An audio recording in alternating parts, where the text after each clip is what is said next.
Hi, and welcome to the Art of Life, Liberty, and Happiness podcast. I'm Christine Dart, marketing aficionado, visual artist, and adventure seeker. I'm passionate about helping people create their dream lives and businesses while they pursue everything that makes them happy. If you've been wanting to level up your life and follow your joy, but aren't quite sure how to do it, well, you've tuned into the right podcast to get inspired. Join me in conversation with unique and interesting people from all over the world as we uncover their journeys, how they've crafted their lives to get to where they are today, and what happiness means to them. Hello, and welcome to episode 7 of the Art of Life, Liberty, and Happiness podcast. And today we have my friend and special guest, Caren Martinez, with us. And she is a travel blogger and content creator with a really special focus on tips for solo female travelers. So Caren, why don't you give a quick introduction to yourself and tell us a little bit about your story? Sure. So thank you for having me on the podcast. It's super exciting. So like you said, I am a content creator and travel blogger. I have been travel blogging since 2015. I first started off doing the foodie route, going to like different restaurants. I'm based here in Denver. And then I realized I just didn't want to talk about food anymore. I'm like, anyone can talk about brioche bread or something. So I had been traveling solo since 2009. And I really found that that was like where my kind of passion lied, and really like the storytelling. Not just going to these really cool places, right? Anyone can go to Paris and talk about, the Eiffel Tower, but like, what are those like stories that no one can recreate? Tell me about the time, maybe you got pickpocketed, or, you met a cute guy. I don't know. Like, that was the stories that I wanted to hear. And so, kind of apart from that, I learned a lot about like personal growth and self-development. Being on your own, people think, oh my gosh, you're so brave for traveling by yourself. Like, I would be so scared. Like, how do you do it? And led me to creating my blog. And so through my blog and social media, I like to create content around, personal travel stories, anecdotes that I've learned about like personal growth and development. And so that's kind of where I am at today with my content. Awesome. What's the name of your blog? My blog is My World, My Travels. So it hasn't changed since then. Okay. Where was the very first place you ever traveled alone? The very first place I traveled alone, I want to say Mexico, because I remember vividly being on a plane by myself, probably like 5 years old. Oh my gosh. I remember the flight attendants at the time. Like, I remember getting dropped off in like coming back to LA when I used to live in LA. So from Mexico.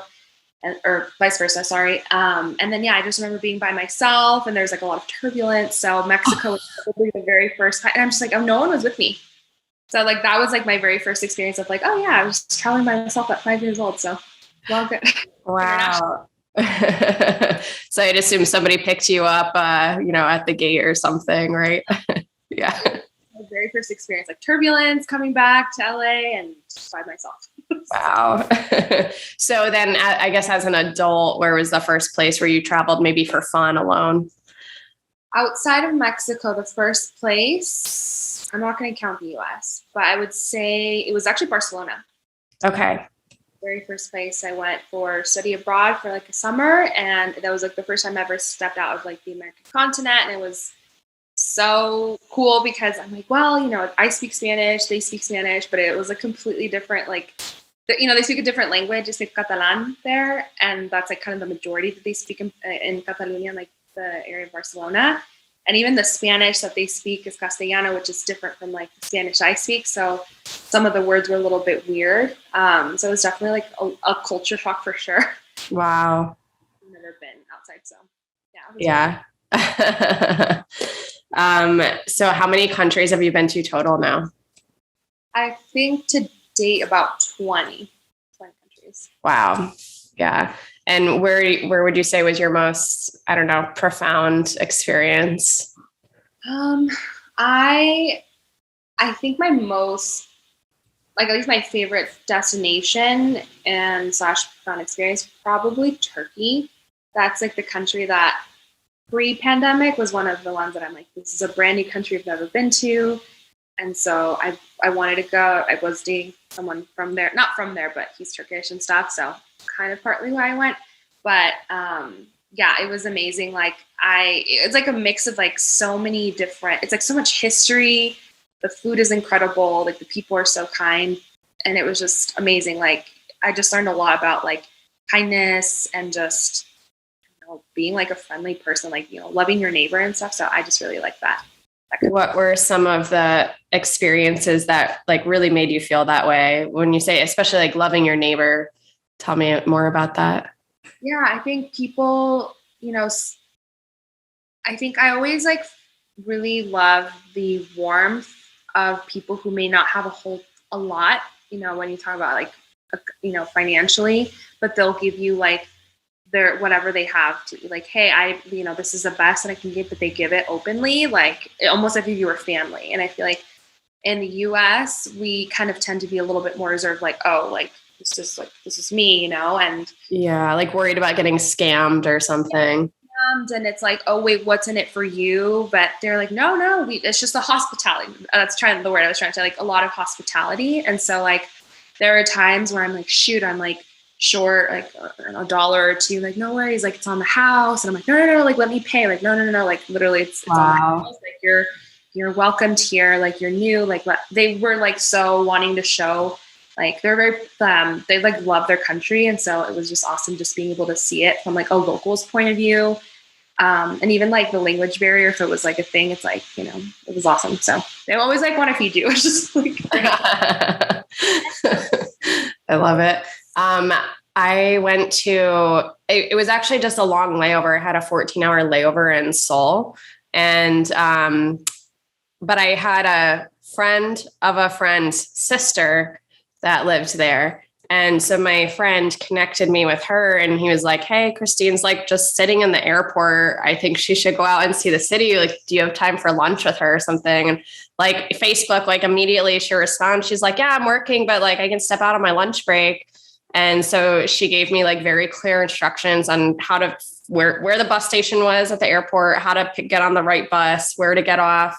And then she greeted me at the end of the bus stop. And then she brought me to lunch, insisted on paying for it, even though like she doesn't know me, like literally just got introduced to me that morning.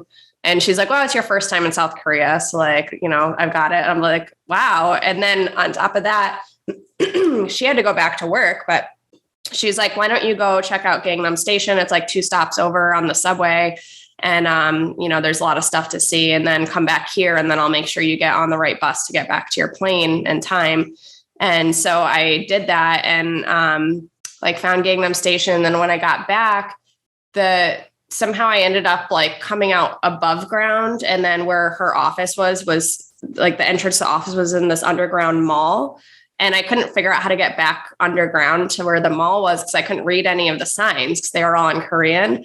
And so I'm like wandering around. I'm like trying to find like a Wi-Fi connection somewhere so I can message her. And then eventually I ended up finding a bus station that said to the airport.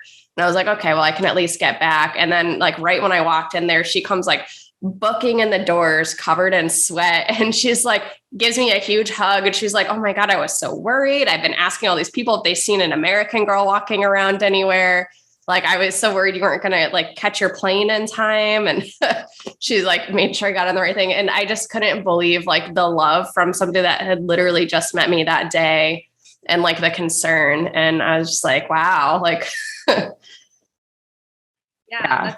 That's exactly the same thing. And I really like that because again, it's like you're in a completely new country, you don't know the language, and just to be able to get help from someone like that is just awesome. And it just makes, I think, at least my travel experience is more like meaningful. Oh yeah. I was just like at a resort or something. Like no, like yeah. Repeat those kind of experiences again. And yeah, you're really learning something else about how humans interact, in other places because the interactions are different. And like we do have, I think, these like barriers where we're like scared to let other people in the US, I think more so than in other places I've been, especially like New York, right? I don't know if you've ever had this like thought, but every time it crosses like my mind, I always think of like when I go abroad, right? Like I'm American, but I'm also like Latina and stuff. But even then, like people know you're American and they have this like idea of like what an American is, right? Like in their head, and it's not always the most positive thing. Right. I always think, okay, when I go abroad, and if this is someone's very first interaction with an American, I don't want it to be negative. Yeah. Not meaning that I'm going to be like fake and like, oh my God, like that's not my personality. But like, I've had so many situations where people have encountered that maybe they've never met an American, or the like, oh, you're this supporter, or like, what do you think about this? Why do you guys have these laws that, whatever? I'm like, well, this could be a first good interaction, and maybe you'll change your mind when you meet another one. So I love that. Yeah. I think it's hard to forget, like, you're representing your people and your country when you go somewhere too. 'Cause you're like so busy experiencing stuff that you're like, oh yeah, I'm also, people are using me as a frame of reference too. So better behave. So, do you have anywhere lined up right now to go? Or are you kind of like waiting with the pandemic, or what's next for Caren? So recently, well, I will say I have an idea of where I want to go. Whether my funds allow me, we'll see, because I just bought my own place. Congrats. But I've thought about the Middle East a lot. Like, I've always wanted to go to the Middle East. And so one of my friends, she's actually like from Tennessee. She's been like gallivanting like around the world, and she's been in the Middle East a ton. And I'm just like, okay, this is a sign. Like, I know I want to visit like the Middle East at some point. So potentially that may be a destination that I hit up in 2022. Do you know like which countries or cities or? I thought about Jordan, Morocco, and I think Jordan, Morocco, Tangier. Very interesting. But I think those three countries, at least for now. Maybe Egypt, actually. I've heard really good things about Egypt. There's this like side that is like so beautiful. There's like turquoise blue water, and it just looks amazing. Oh, wow. And it's definitely all the places like my friend's gone. And I'm like, yeah, you sold me. Like, I'm definitely going to go at some point soon. So yeah, I really want to do that trek in Jordan. My brain's not working right now. It's really the Wall of Petra. Oh yeah. I want to do that. And then I also want to spend a night in the desert. It's like Wadi Rum or something. Do like kind of a Bedouin camp experience. Oh, wow. Really awesome. That's cool. What, do you have any, I don't know. I have like, for me, like I have like some mountains I want to climb and stuff. Do you have anything like that, like nature stuff that you really want to do anywhere? In the Middle East or just anywhere? Anywhere. So one of the things that I checked off my bucket list was going to like a volcano. So like when I went to Nicaragua, I like went, I don't know, it's called snowboarding, but like I boarded down an active volcano. So oh, wow. The coolest things I've done. I've been seeing a lot of things of like jumping off of cliffs. So like being so afraid of heights, but I'm like, I want to jump off of something. Yeah. So I don't know if that means like paragliding, or, when you like, I've seen those people like go running off the mountain and then they fly. Yeah. That would be cool. So maybe there, I don't know where, but they do a lot of that in Colombia, in Medellin, the parapente, paragliding. I want to try it at some point. It looks fun. It looks a little scary. They actually do it in Colorado. They do it at Lookout Mountain. Oh. Yeah. I see people once in a while, like, do, like coming down. Like, I could probably have to do it at a time, like, I don't know, something that I'm like celebrating, so I could just like get all my adrenaline out. Yeah. I just want to go on a Saturday, probably not. Have you skydived? No. You want to? But again, I'm afraid of heights. I'd have to like have a couple of shots or something. I love being up high. Like I love being on the edge of things, but I also get that like, and maybe that's why I like it, like the adrenaline and get a little nervous.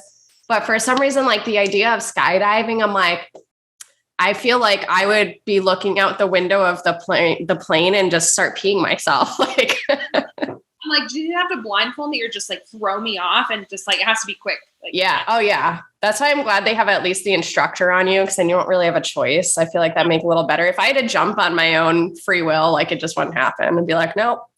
I'll say, thanks for the plane ride. That was fun. It's like the people like you see riding the chairlift back down. It's like, never mind. Okay. So tell me a little bit more about, like, I want to get into some of the lessons learned. Cause I know on your Instagram, sometimes you share, like safety tips for women when traveling. And I know that's been inspired by some scary experiences you've had. So, maybe if you have like a top 3 tips and like, maybe even if you want to share some stories about what happened and how you learned that stuff. Yeah. So let me share my my scary experience, and then I'll share the 3 tips of why that's important. And you'll probably be able to pick up on that. Yeah. So I lived in, I studied abroad in Barcelona in 2011 and loved it so much. And I was like, I really want to come back. I think it was just the era of like, first time really being on my own away from like my family, no one that I really knew. And so I'm like, I want to do this again. I want to live abroad at some point in my life, whether I'm married or not, at some point.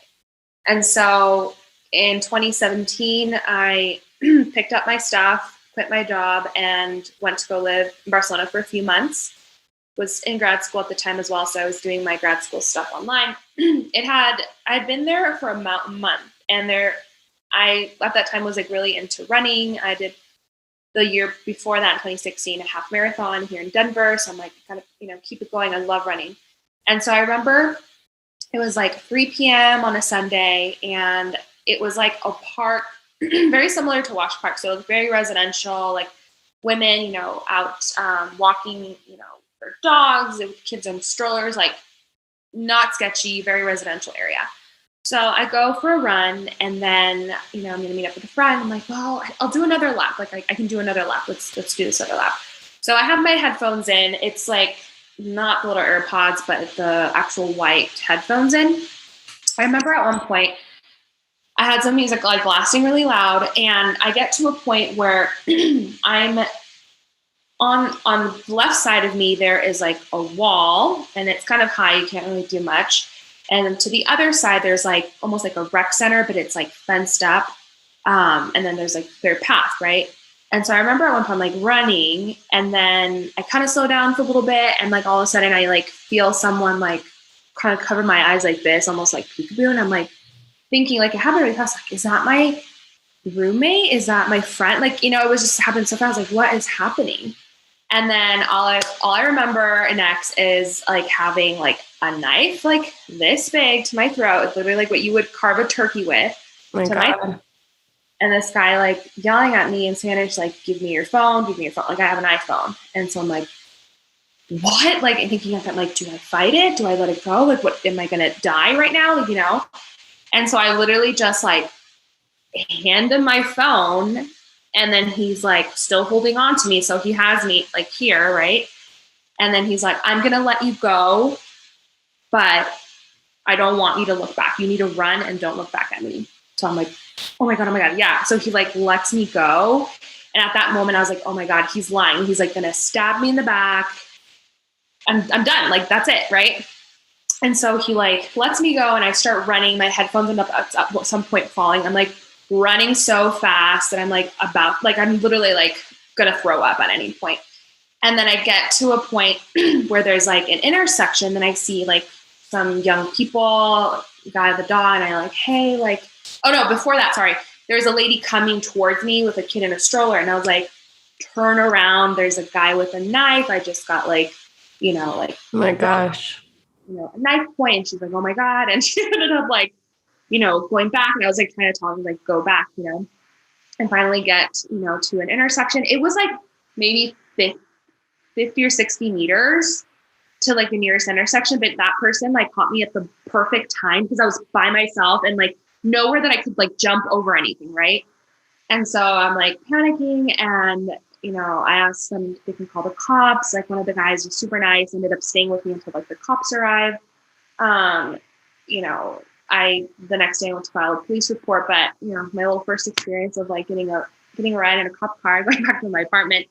But yeah, that was probably the scariest thing that's ever happened to me. Like I had been traveling for years by myself before that. And you think like, oh, well, that stuff wouldn't happen to me. And it wouldn't happen in a place like Barcelona. Like you think it's European, like they have no guns and like, it's not like maybe like an impoverished country. Like that wouldn't happen, right? I'm in a residential area. Like that stuff doesn't happen. And then it did. Wow. That was probably one of like my more scary things that happened. Just like right in broad daylight. Literally, it's not even like, like in broad daylight, literally. Yeah. Like I wasn't like wearing anything that would cause attention other than probably those white headphones. That's like, oh, she has an iPhone. I'm going to steal it, So, yeah. So what are your safety tips after that experience? So one of my safety tips would be aware of your surroundings where you are. So like me, I like to listen to music, but now if I'm like going out for a run, which I'm actually going to do after this, I don't have like my headphones in as super loud, or I have one ear pod off. But I'm always like kind of watching my surroundings, like the people around me.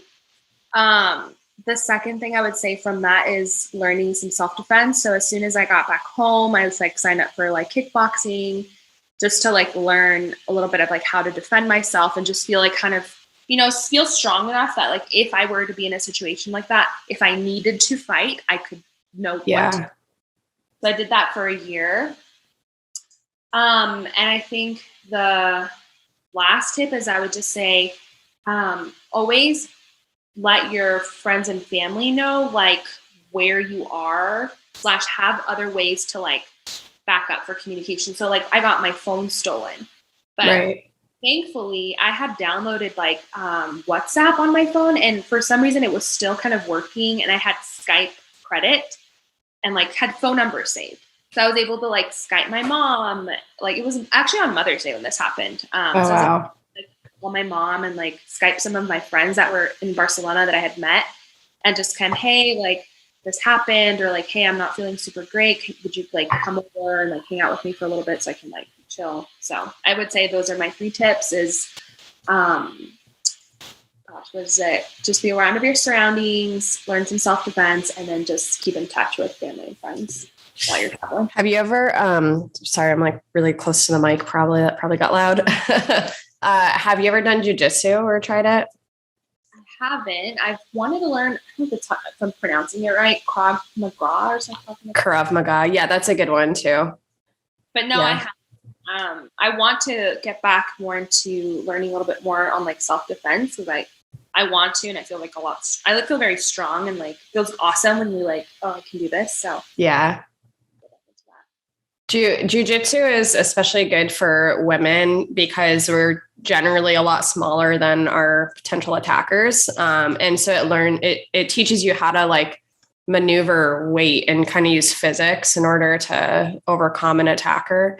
Or like if you're in a precarious situation, like somebody's got you pinned down on the ground in a like compromising position, how to like use leverage to get out of it and stuff. So and Karav's really good too. Like Karav teaches you how to work with people that have knives and stuff like that. So a lot of people will train in both of them and do them together. I've done a little bit of each, but I really like Muay Thai, which is more the kickboxing, just because it's like I need to get my aggression out or something. But I've always heard like jiu-jitsu is probably the most useful to learn. I can look into it. Yeah.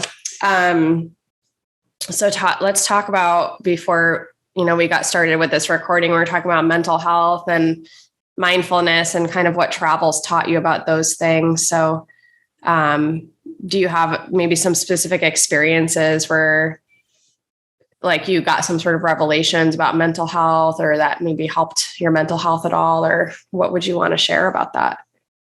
Yeah. So it's very interesting. I think as I love sharing like my kind of travel anecdotes and things like that, I've realized like I've had girls sometimes like reach out and like, I would love to travel with you. Like that would be so great. Like anytime, let me know the next time you travel.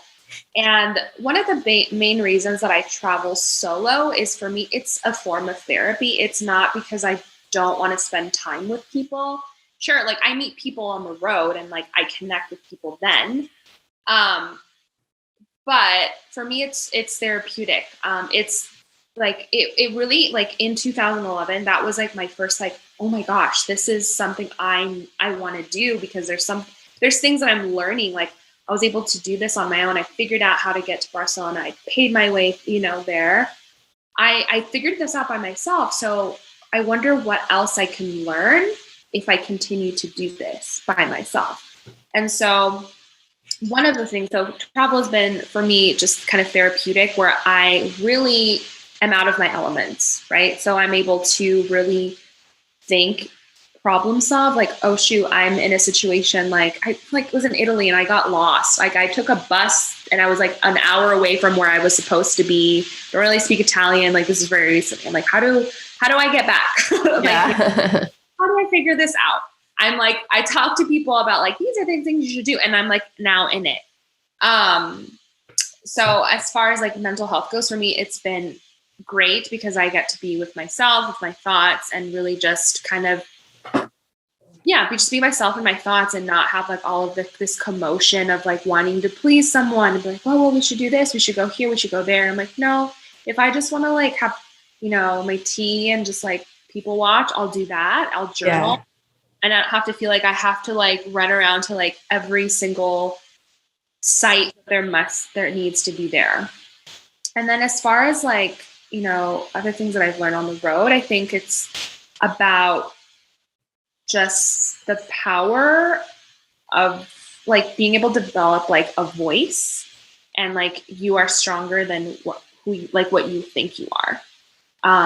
And so I think with like women being told like, oh, well, it's very dangerous, it's very unsafe for you. Sure, there are areas that you should probably not go by yourself, and like get a guide or link up with a local that's like, not gonna hurt you or anything like that. But I think for me, it's been really important to just remember that like you are capable of doing these things that you may think are hard, and that it's not just you. There's other women who have probably like the same kind of like mindset. And like, I think I've just like leaning into your own like strength as a woman has like really helped me to kind of work on like some of those things that I have issues with, like with my mental health. So for me, it's been very therapeutic.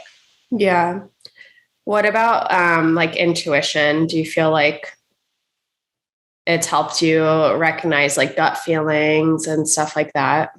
Well, yeah, absolutely. I think that experience that I had in Barcelona was like the thing that really like grounded me, because I thought, it's not that I didn't think I was like untouchable or like nothing would ever happen, but I'm like, I'm not dumb. I'm not like going, because I would see girls like literally, like it's fine if you want to drink, but I would see girls that are like completely like hammered on the street, and like people recording them, think it's funny. I'm like, girl, get up. Like, no, that's, and I was like, I would never do those things. So I'm like, that would never, like I wouldn't put myself in those situations. So that wouldn't happen to me. And then I get placed in a situation that I'm doing everything right.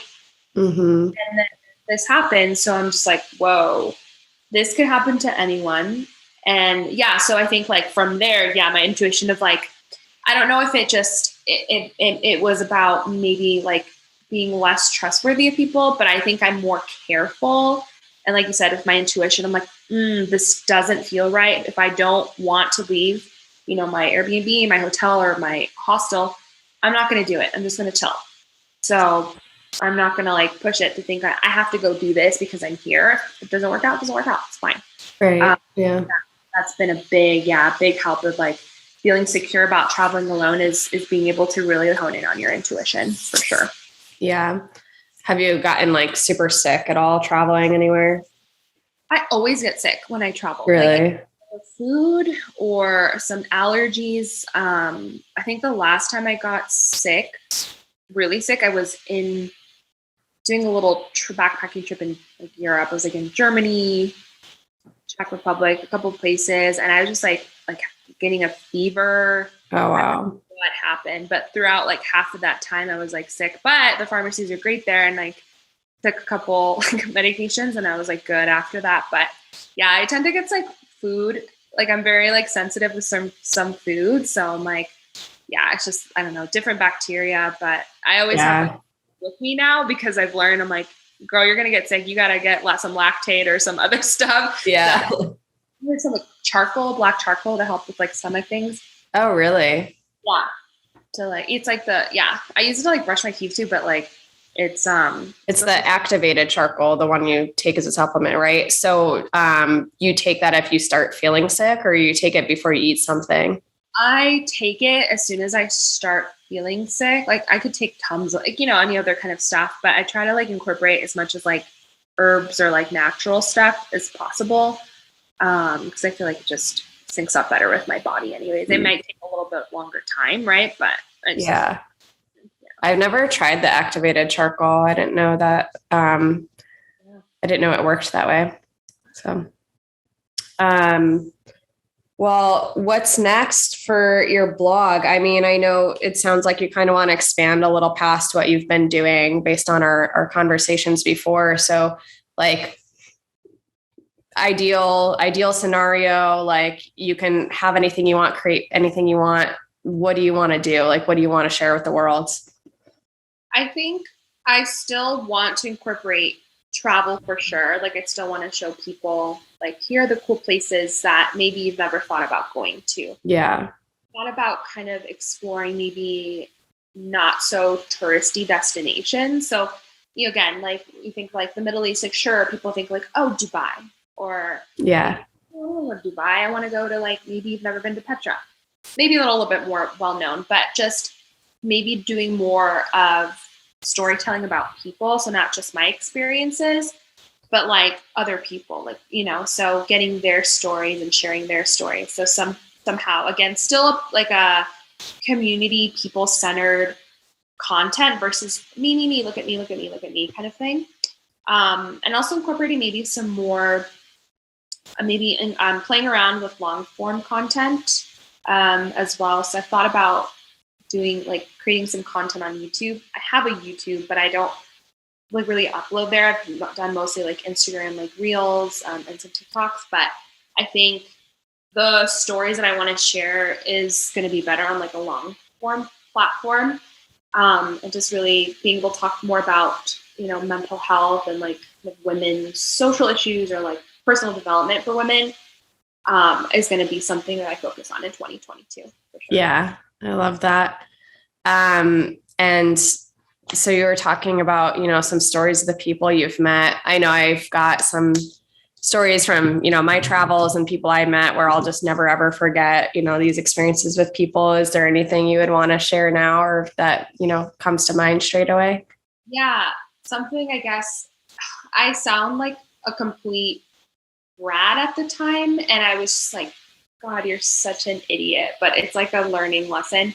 So before doing quick solo travel, so sometimes I'll do like solo travel and sometimes I'll do group travel. That's another thing I really love to do. That's how I've met some of like really good friends that I've kept in touch with me for years. So one of the trips that I did in 2015 was a group travel trip, and it was 3 weeks, and we hit up most of the countries in Central America with the exception of Panama. We did like a quick layover in San Salvador, so like most of the countries. And one of the countries that we went to was Nicaragua. Nicaragua is like borders Costa Rica, and it's very beautiful. Like it's so beautiful. But it's also like, it's not as like developed as Costa Rica. Costa Rica is very developed. And one of the points in the trip was kind of like a homestay with a family.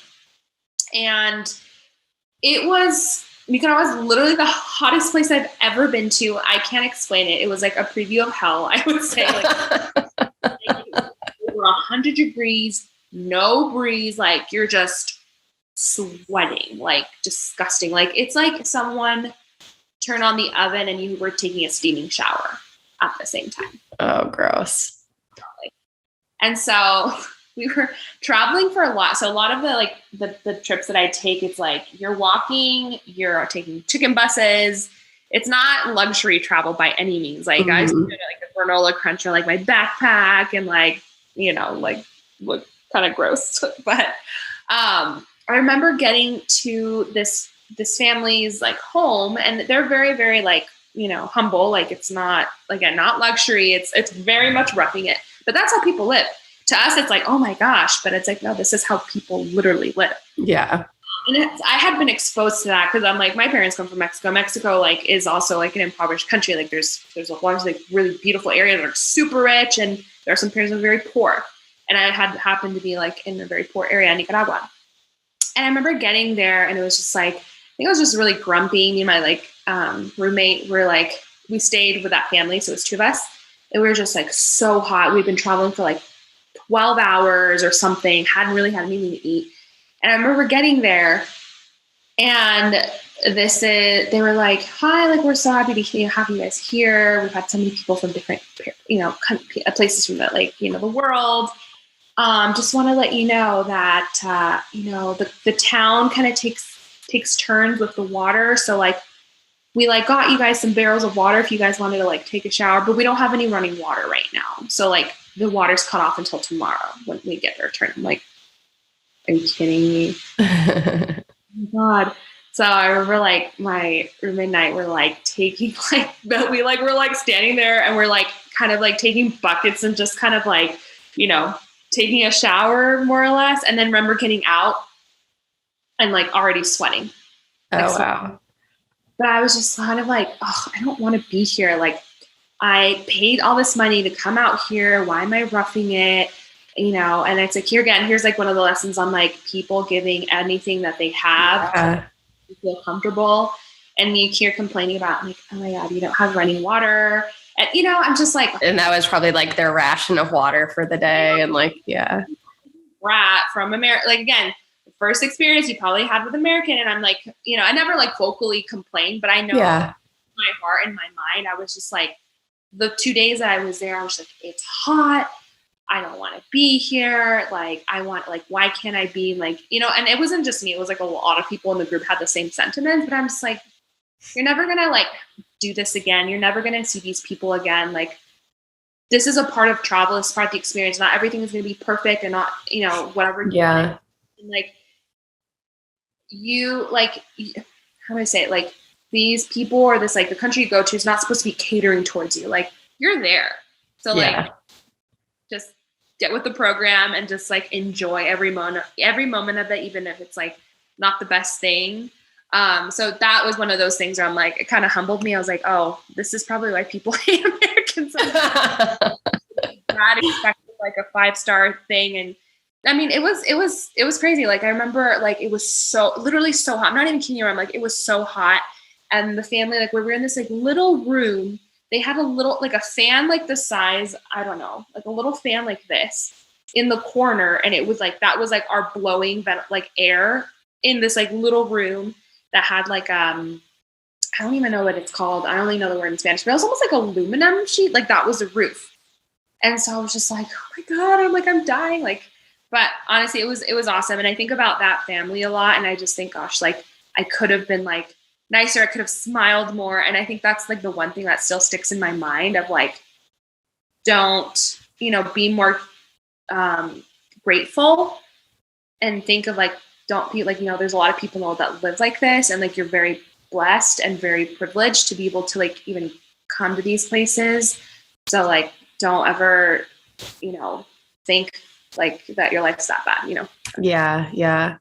My like big regret like that traveling was, I was in Cambodia, and it was my last day there, and I was in Phnom Penh, and, you know how like in the US, like we've got, especially in Denver, like we've got panhandlers everywhere and people asking for money. And like, I've had even bad experiences with that. Like I've had this dude I gave some money to in Denver, like reaching in my car, grabbing me after that. Like he was like checking for a wedding ring, and I like the light turned, I start driving away. He's like hanging onto the side of my car. And I was like, I don't know that I'm going to, you know, give money to panhandlers anymore. Like, it was kind of scary.